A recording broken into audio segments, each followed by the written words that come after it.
Le Seigneur a besoin de toi, peu importe ta situation, peu importe ta condition. Mon frère, ma soeur, où que tu sois, qui que tu peux bien être,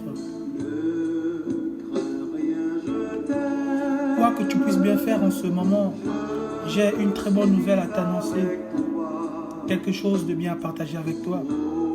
J'aimerais te dire que le Seigneur a besoin de toi, peu importe ta condition, peu importe ton mode de vie, peu importe le mode de vie que tu as mené et que tu continues de mener, il a besoin de toi.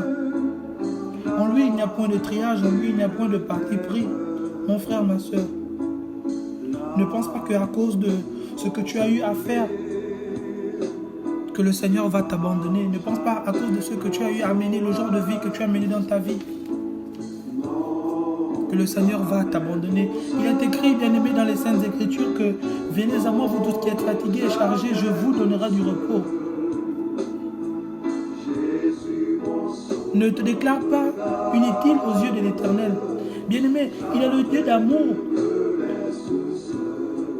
qui, lorsque David prit la femme de son soldat, dit à David, tu es l'homme selon mon cœur. Oui, certainement tu as honte du mode de vie que tu mènes aujourd'hui. Tu as honte de la condition dans laquelle tu es aujourd'hui. Tu as honte aujourd'hui de cette vie remplie du péché, de cette vie remplie de saleté mondaine. Le monde t'a envahi, les études t'ont envahi, le travail t'a envahi. Plus de temps pour Dieu. L'Éternel est celui qui restaure. Bien-aimé, l'Éternel est celui qui restaure. C'est celui qui fortifie. C'est celui qui donne le courage de revenir à lui. C'est le même quand Samson, un homme si fort, est tombé et a perdu toute son onction à cause du désir de la chair.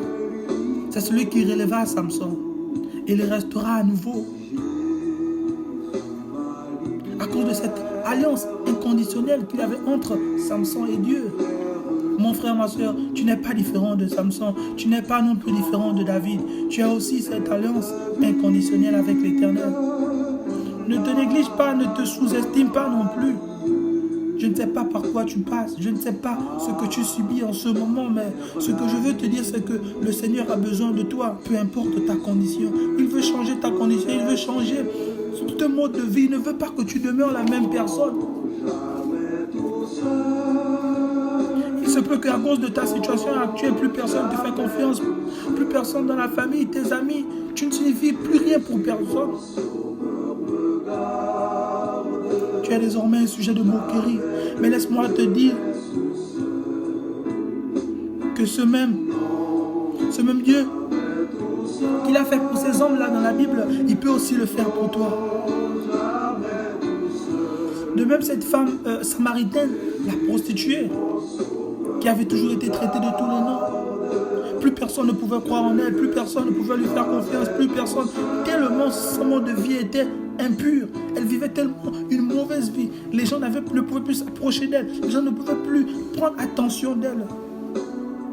Mais un jour, elle eut grâce aux yeux de l'Éternel et l'Éternel, elle rencontra l'Éternel. Mais l'Éternel n'a pas regardé à sa vie de prostitution. L'Éternel n'a pas regardé à sa condition de vie. L'Éternel n'a pas regardé à ce qu'elle était.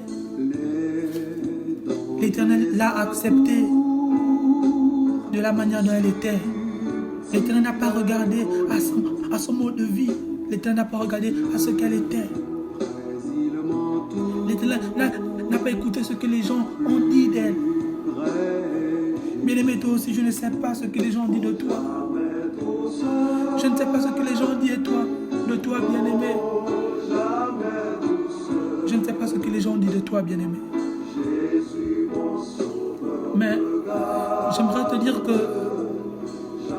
l'Éternel a besoin de toi, peu importe ta condition. L'Éternel a besoin de toi, peu importe le mode de vie que tu mènes, peu importe tout ce que tu peux faire. L'Éternel a besoin de toi. Il veut que tu reviennes à lui, il veut que tu te rapproches de lui, il veut que cette alliance que tu avais avec lui, ce rapprochement que tu avais avec lui, puisse être restauré. Il est écrit dans les Saintes Écritures que il est le même hier, aujourd'hui, éternellement. le chapitre 13, au verset 8 d'Hébreux. Bien-aimé, il est le même hier, aujourd'hui et éternellement. Ce qu'il a fait hier avec David, ce qu'il a fait hier avec la femme samaritaine, ce qu'il a fait hier avec Samson, il peut aussi le faire avec toi aujourd'hui. Il n'y a pas de différence entre toi et ces gens-là dans la Bible.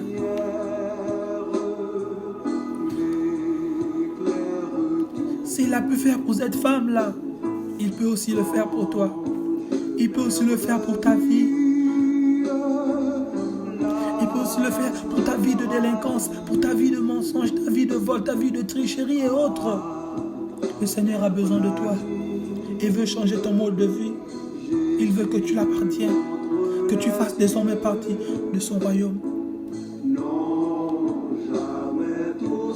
Bien-aimé, je ne sais pas quoi tu t'attends. Bien-aimé, parfois, il t'arrive que tu sois là en train de te lamenter, en train de te poser des questions si réellement le Seigneur peut encore t'aimer, le Seigneur peut encore t'accepter dans son royaume.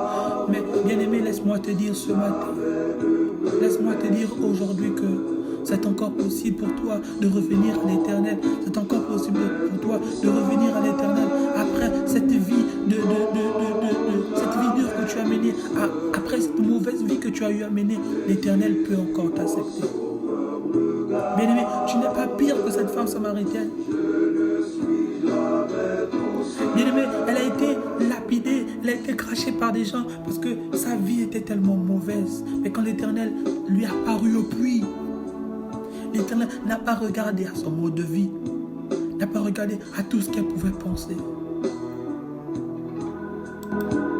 Puis l'Éternel a regardé à son cœur, a regardé à la sincérité de son cœur.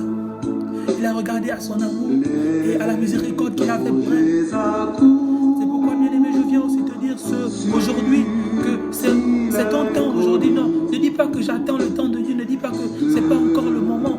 Mais, bien-aimé, je vais te dire une chose. Lève-toi et prends courage. Parce que tu peux encore combattre, tu peux encore te relever. Tu es tombé 1, 2, 3 fois, oui. Relève-toi et combat, continue le combat. L'Éternel ne t'a pas encore abandonné. L'Éternel ne te laissera pas tout seul. Il a encore besoin de toi et il veut marcher avec toi. Voilà pourquoi je viens ce matin, c'est pour te relever, c'est pour t'aider à te relever, c'est pour te dire que le Seigneur a besoin de toi. Oui, certainement, moi, je n'ai pas la capacité de te relever, je n'ai pas cette capacité-là, je ne peux pas te relever. Mais le Seigneur peut le faire. Parce que celui qui est l'éternel des armées, parce que celui qui est le puissant vainqueur, en dehors de lui, il n'y a point d'autre Dieu. C'est le Dieu d'amour, c'est le Dieu de miséricorde, c'est le Dieu qui est riche en bonté.